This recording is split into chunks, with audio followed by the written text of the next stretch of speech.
many of you have called in sick? I know I've called in sick when I had a job, when I worked for somebody else and I had a job. But I didn't make up any excuses. So here we have a list of excuses that people have made to call in sick. When I called in sick, I just said, write me down as sick.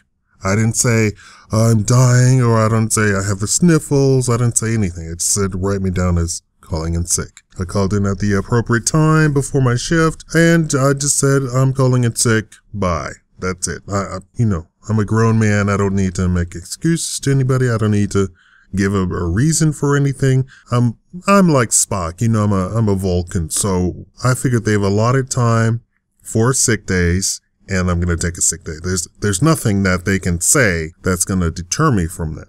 So Career Builder has come up with a top 10 list of horrible reasons that people call in sick. They wouldn't have this list if everybody was like me. Oh, and of course, with this list, I'll tell you that afterwards, a lot of people got fired. Isn't that ridiculous? Do they have sick time? Yes. Do they need to give a reason for being sick? No. For calling in sick? No. So here's the list. Number 1, employee just put a casserole in the oven.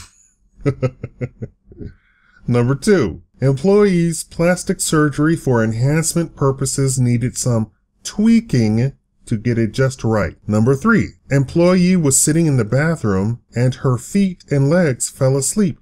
When she stood up, she fell and broke her ankle. Number 4, employee had been at the casino all weekend and still had money left to play with on Monday morning. Number 5, employee woke up in a good mood and didn't want to ruin it. Number 6, employee had a lucky night and didn't know where he was. Number 7, employee got stuck in the blood pressure machine at the grocery store and couldn't get out. Number 8, employee had a gallstone they wanted to heal holistically.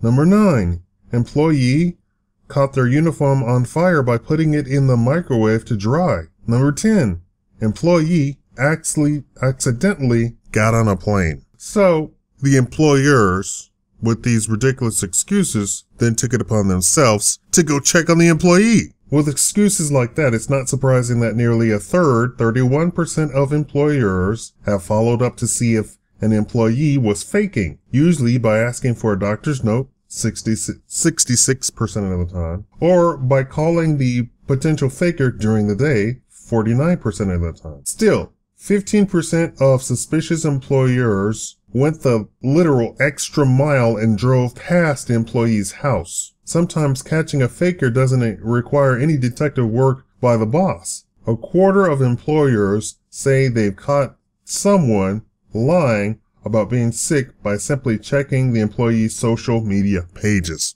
Facebook. Get off of Facebook if you're sick. And if that's not enough to deter you from posting while you're supposed to be out sick, consider this. 18% of employers say they fired someone for calling in sick with a fake excuse, while 24% of employers who caught a faker on social media gave that employee the axe.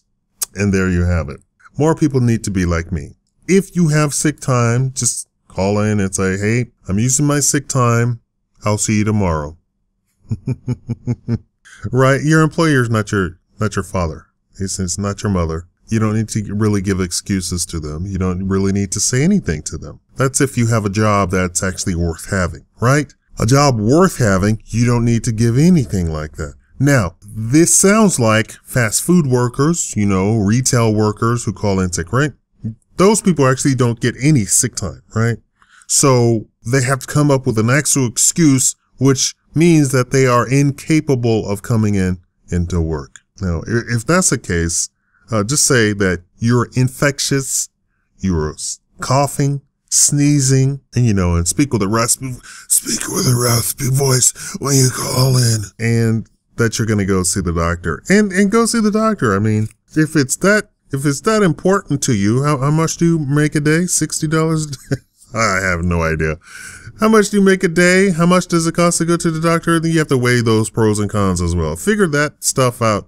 If you work at a terrible job where you don't get sick time, figure all of that sort of stuff out. So you take a vacation when you want to, if you can calculate how much it costs you not to go into work, so you lose that money for the day, and calculate how much it will cost you to go to a doctor to get a sick note as well. And the doctor usually will give you a sick note no matter what. Even if you have nothing, they'll say, oh, well, you were feeling bad. All right, here's a note for the day. Tell me all the poor excuses you used to call in sick at work. Thank you for watching the Shakaama Live Show.